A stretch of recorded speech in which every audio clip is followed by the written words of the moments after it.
this is crazy. Internet Explorer cannot display the web page now. This is insane. Insane. Yeah, Satan is all in this house. Yeah, good. He's trying to do his thing down here in Philly too. This is crazy. This is crazy.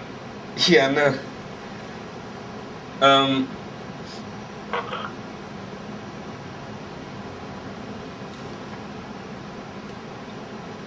So I think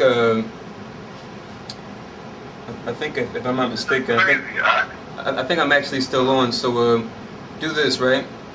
Send me a text, just saying, let me know everything is cool. So I'm just gonna proceed because I think I'm actually I'm actually live. So Zaquan, just when you get situated, just kind of just say okay so I can hear you, and then just hang up.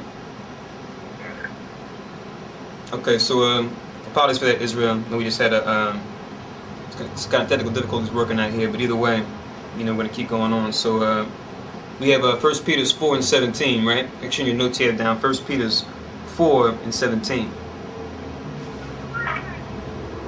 I'm sorry, 1 Peter 4:7. Not 17. 1 Peter 4:7. My apology.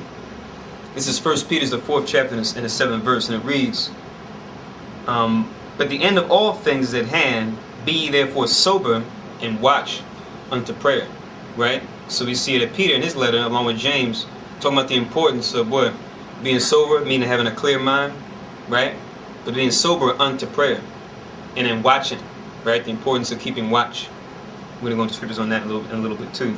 But here we see Peter, you know, saying that we do the same thing, always being in prayer, always communicating with the Most High, always making our requests be made known unto the Most High. So now we're going to go back to Colossians 4:2.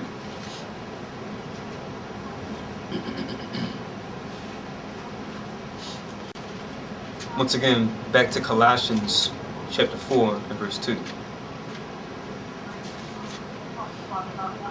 And it says, continue in prayer, right? So we're in the scriptures about the importance of how we should keep praying. And it says, and watch in the same with thanksgiving. So now let's get into scriptures dealing with how we should always keep watch. Meaning what? Taking note of the signs of the time, taking note of any time temptation may come, right?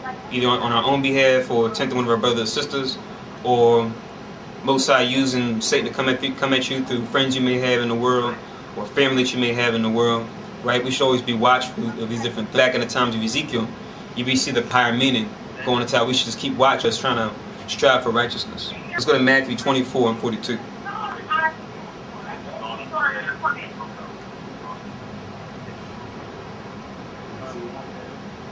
So now this is Matthew 24:42.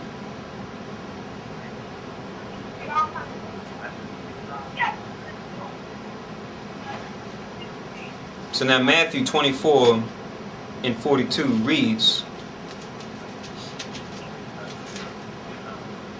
watch therefore, for you know not what hour your Lord cometh. Or I should rather your Lord doth come. Right? So keep watch, because why? We have no idea when the Most High, Yahweh, is going to send his son Yahweh back to make his second coming. Right? A lot of times with Israel, we want to, wait around, and especially with Israel in the world, we'll say, oh yeah, I'm gonna get right, I'm gonna do right, I'm gonna stop doing these drugs, I'm gonna stop, pimping or acting like a whore, I'm gonna stop dealing with these false religions, I'm gonna come back to the Bible, right? A lot of Israel knows that it should be found in the scriptures, but then you have a lot of Israel too that just, could care less, that do know the truth, along with Israel that doesn't know any better, that still goes off and still deals with things of the world, right? So now, those of us that do know, those of us that our eyes are open to the truth, we should what? Let it be known, okay, Christ on his way back. And we keep watch ourselves. And if any of those that are able to hear that message, that the Most High opens up their understanding where they can hear our message that we say. The Most High gives them eyes that they should see, ears they should hear, that they should become watchmen and watchwomen as well. Right? So right here we see Yahweh saying what? For us to watch, for we know not which hour the Lord cometh. So there should be a sense of urgency when it comes to, okay, we shouldn't wait a long while, wait a while or tarry before the Most High comes back. we should turn back to the Most High right now. Hold this and go into the Apocrypha, go into Ecclesiasticus. Once again, Ecclesiasticus. And we're going to read the 5th chapter and the 7th verse. Hold Matthew 24 and 42. We're going to Ecclesiastes 5 and 7.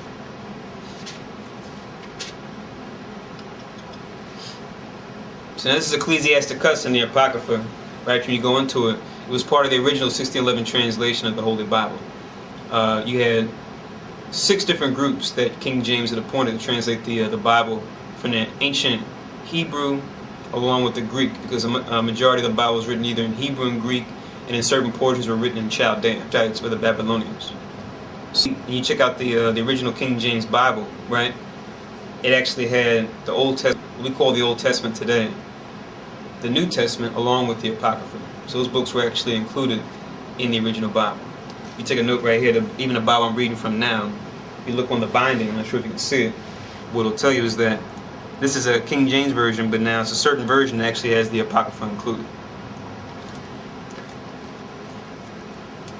Cambridge University Press put this one out, but it's hard to find this one. You'd probably have to go on eBay or half.com on eBay to maybe find a copy now, since for some reason they just stopped printing it.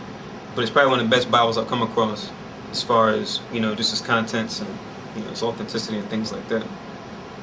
But this is Ecclesiasticus 5 and 7. It says, make no tarrying to turn to the Lord, right? So don't wait around before turning back to the Most High. And put not off from day to day. We always have this thing where we'll be like, oh, I'll do it tomorrow. I'll do it next week. I'll do it next month, right? And then, days become weeks, weeks become months, months become years, right? And certain things that we're supposed to do just end up not getting done. Think about it on a low level when it comes to things you got to do around your house. You got to patch that roof up.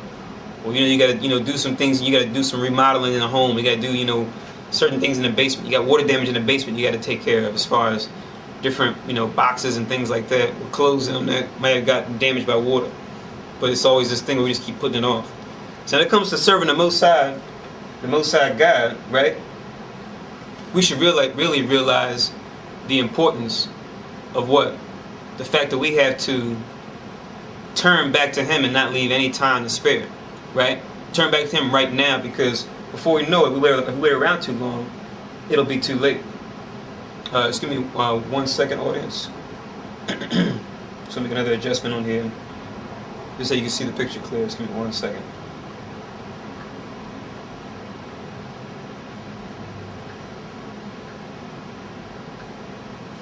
Okay. So now it says, make no tarrying to turn to the Lord, and put it off from day to day.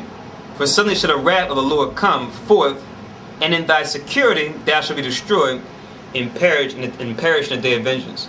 So you may think that you may be secure in this time, we're not waiting on the Most High, or you think, okay, it's not about me turning back to keeping the laws, statutes, and commandments, but it's me protecting myself from the end times. A lot of folks know, okay, it's going to be, there may be a war to take place, or, World War III to break out, like we were talking about in the class last night. A lot of people know, whether they believe in the Bible or not, they have a knowledge or a feeling that we are indeed in the end times, right? And that certain things could potentially go wrong. So people have made certain preparations for that. They may have a bomb shelter that they may go into, or a place where they may store away certain non-perishable foods in case, a nuclear attack happens and what have you. I even seen a thing too on Discovery Channel where they went into a certain device they came up with. It's like a lead box. It's made with lead and other minerals, but it's like a secure mini fortress, so to speak. But it's portable. You can fit it on the back of a flatbed. But pretty much this thing can withstand all types of temperatures. It costs a pretty penny to buy, but you pretty much get in this box. It's almost like a porta potty almost, but it's heavily enforced with like lead and concrete and other things, to where it can withstand very high degree temperatures. And you pretty much sit in this box in case nuclear blast takes place or any type of destruction takes place. But now we read right here in the scripture, what? In your security you shall be destroyed and perish in the day of vengeance. There's no carnal protection you can get from the Most High, Christ, and the angels. It's just pointless. You're pretty much fighting a battle that you can't win.